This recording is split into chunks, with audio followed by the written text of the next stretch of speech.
আজকে আরও একটা অ্যামেজিং এক্সারসাইজ নিয়ে চলে এসেছি এবং এক্সারসাইজটা হচ্ছে যে মেনলি টার্গেট করে আমাদের কোর অর্থাৎ আমাদের অ্যাবস এবং আমাদের হচ্ছে লোয়ার বডি এক্সারসাইজ, যেখানে আমাদের গ্লুট মাসেল অর্থাৎ আমাদের পেলভিক ফ্লোরের যে মাসেলগুলো সেগুলো স্ট্রেনদেন হবে এবং আমাদের অ্যাবডোমিনাল মাসেলও স্ট্রেনদেন হবে। এর ফলে আমাদের খুব তাড়াতাড়ি বেলি ফ্যাটও কন্ট্রোল হবে, বেলি ফ্যাট কমবে এবং মাসেল পার্সেন্টেজ বাড়বে এবং আমাদের বডি একটা সুন্দর স্ট্রাকচার পাবে। তো চলুন শুরু করা যাক।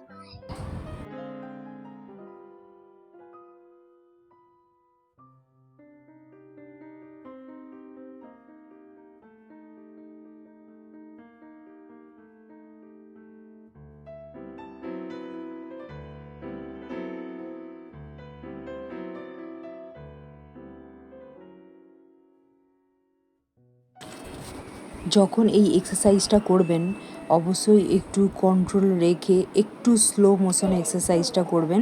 যত আপনি কন্ট্রোল রেখে স্লো মোশনে এক্সারসাইজটা করবেন তত কিন্তু বেশি এফেক্টিভ হবে এগুলো।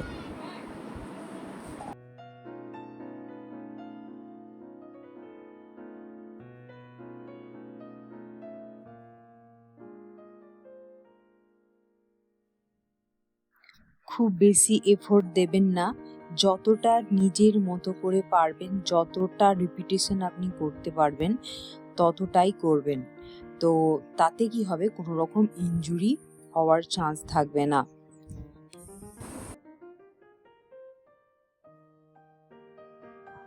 প্রত্যেকটা স্টেপ চেষ্টা করবেন যে মিনিমাম 5 টাইমস করতে, মানে প্রত্যেকটা এক্সারসাইজ।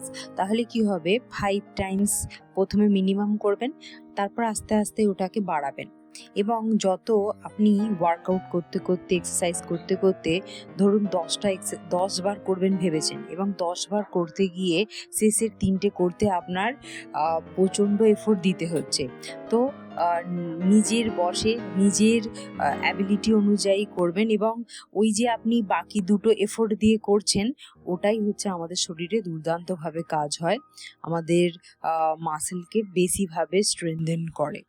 তো পরের দিন হয়তো পেটে ব্যথা হয়ে যাবে, কিন্তু ওটা রিপেয়ারমেন্টের জন্য মিনিমাম আপনি একদিন রেস্ট নিতে পারেন এবং রেস্ট নিলে দেখবেন অটোমেটিক্যালি ওই ব্যথাটা কমে যাবে। এবং অবশ্যই সাথে থাকতে হবে আমাদের অ্যামেজিং নিউট্রিশন, এবং নিউট্রিশন না নিলে কিন্তু সুন্দরভাবে নিজেকে মাসেল রিপেয়ার করতে পারবে না। প্রপার প্রোটিন কনজাম্পশন রাখতে হবে এবং আদার্স ভিটামিনস এবং মাইক্রোনিউট্রিয়েন্টস এবং ম্যাক্রোনিউট্রিয়েন্টস সব কিছুর পরিমাণ সঠিকভাবে দিলেই কিন্তু আমাদের বডি সুন্দরভাবে নিজেকে যেখানে যেখানে টিয়ার হয়েছে সেখানে সেখানে রিপেয়ার করতে পারবে।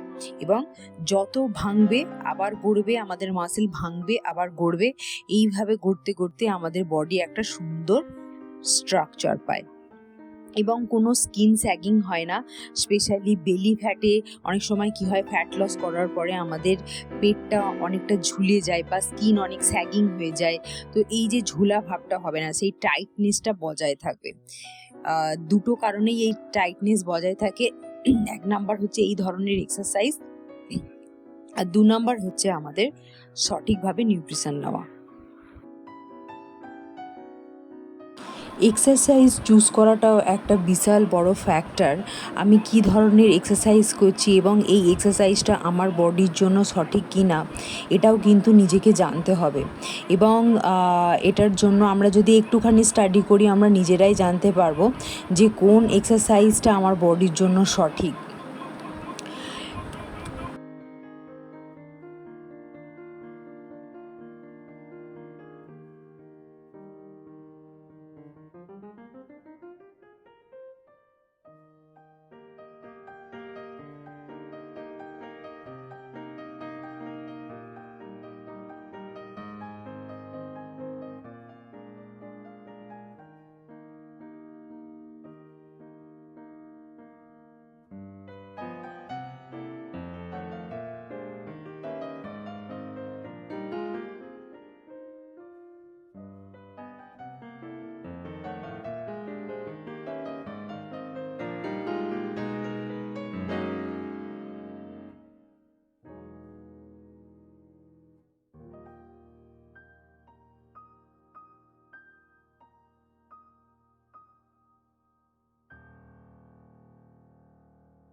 এক্সারসাইজ পর স্ট্রেচিং কিন্তু ভীষণভাবে ইম্পর্ট্যান্ট, এবং স্ট্রেচিং কী করে আমাদের মাসেলকে রিল্যাক্স করে। এবং দেখবেন যখন অনেকটা এক্সারসাইজ করার পর আপনি স্ট্রেচিং করবেন, ভীষণ ভালো ফিল হয়, গুড ফিল হয়। সেই জন্য অবশ্যই সবাই স্ট্রেচিং করবেন। একদম ওয়ার্কআউট করেই সঙ্গে সঙ্গে উঠে পড়বেন না।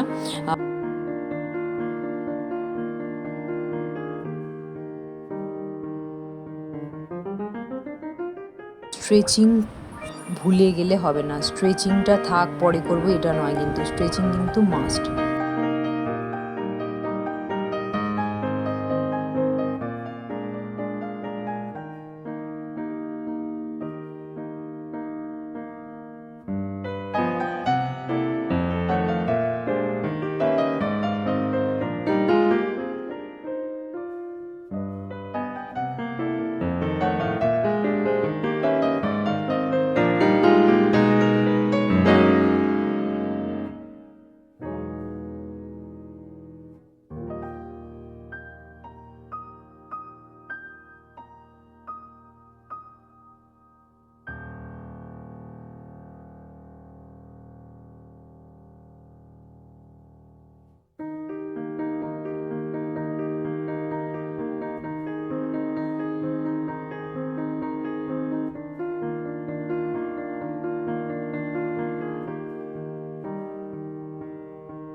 আর এক্সারসাইজের সবথেকে বেস্ট পার্ট হচ্ছে আমার লাস্টে গ্র্যাটিটিউড জানানো, কারণ এক্সারসাইজ করতে পারা, সেই সুযোগ পাওয়া, সেই চান্স পাওয়া, সেটাও আমার কাছে ঈশ্বরের একটা বড় ব্লেসিংস।